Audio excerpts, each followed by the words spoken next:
শুভ সকাল বন্ধুরা, আশা করি সবাই ভালো আছেন। আজকে আপনাদের সামনে যে বিষয়টা নিয়ে শেয়ার করব তা হলো মানুষ কিভাবে স্বপ্ন দেখে এবং স্বপ্ন দেখলে তার ইফেক্টটা তার বাস্তব জীবনে কিভাবে ঘটে।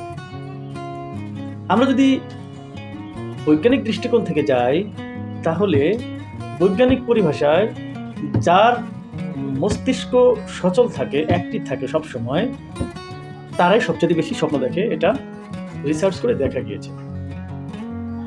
আর এটা হচ্ছে ধর্মীয় দৃষ্টিকোণ থেকে মানুষ অনেক সময় অনেক স্বপ্ন দেখে সৃষ্টিকর্তার পক্ষ থেকে, আবার অনেক সময় অনেক স্বপ্ন দেখে শয়তানের পক্ষ থেকে, শয়তান দেখায়। আবার বৈজ্ঞানিক দৃষ্টিকোণ থেকে মানুষ সারাদিন যে সমস্ত কাজ কর্ম চিন্তা ভাবনা করে, যেগুলো নিয়ে সে সবচেয়ে বেশি ভাবে, স্বপ্নে এগুলোই দেখে। এখন আমরা কোন বিষয়টিকে গুরুত্ব দিব, প্রাধান্য দিব, এটা ডিপেন্ড করে সেই মানুষের চিন্তা চেতনার উপর।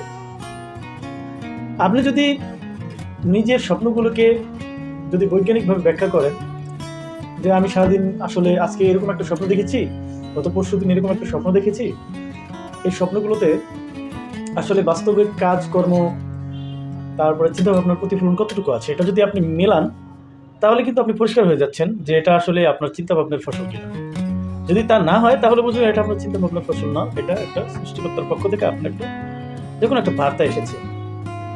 যে কোনো স্বপ্ন ইসলামিক দৃষ্টিকোণ থেকে স্বপ্ন দেখেই সেই স্বপ্নের ব্যাখ্যা কারো কাছে জানা যাবে।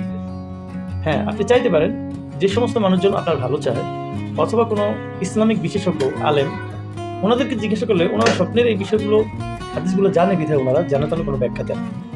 সেটা সঠিক ব্যাখ্যা যদি ওনার কাছে থাকে উনি দিবেন, নয়তো উনি বলবেন যা দেখেছেন ভালো দেখেছেন।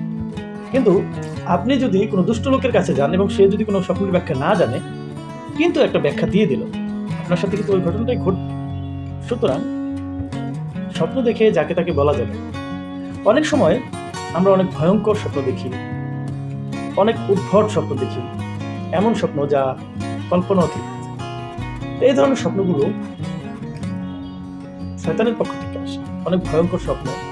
এগুলো দেখলে ঘুম থেকে উঠে ইসলামিক দৃষ্টিকোণ থেকে ডান দিকে 3 বার থুতু নিক্ষেপ করে আউযুবিল্লাহি মিনাশ শাইতানির রাজিম বিসমিল্লাহির রহমানির রহিম পড়তে হবে। এখন আপনি যদি হিন্দু কালচার, হিন্দু রীতিতে যান, ওদের স্বপ্নের ব্যাখ্যাগুলো কিন্তু ভিন্ন। তো আপনারা সেগুলো যদি আপনিও যদি হিন্দু ধর্মের হয়ে থাকেন এবং তাতে আপনার বিশ্বাস থাকে, আপনি সেগুলো দেখতে পারেন। কিন্তু স্বপ্নের ব্যাখ্যা দেওয়ার পরে আসলে ওইটাই ঘটে।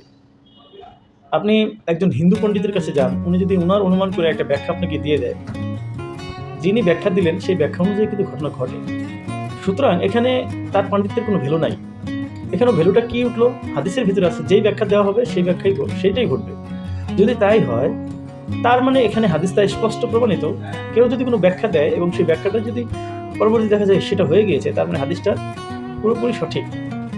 সুতরাং আপনারা স্বপ্ন দেখলে ইসলামিক দৃষ্টিকোণ থেকে কোনো আলেম ওলামার কাছে ব্যাখ্যা চাইবেন, অথবা খারাপ কিছু দেখলে শয়তানের কাছ থেকে আশ্রয় প্রার্থনা করবেন, এবং সারাদিনে যত চিন্তা চেতনা আছে নেগেটিভ চিন্তা ভাবনা বাদ দিবেন, তাহলে আপনারা খারাপ স্বপ্ন থেকে বাঁচবেন।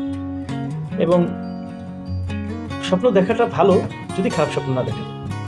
সবাইকে ধন্যবাদ, সবাই ভালো থাকবেন। আমার ভিডিওতে আপনারা দেখেছেন এই জন্য সবাই শুভকামনা। সবাই লাইক দিয়ে শেয়ার করে আমার পেজের সাথে থাকবেন। ধন্যবাদ।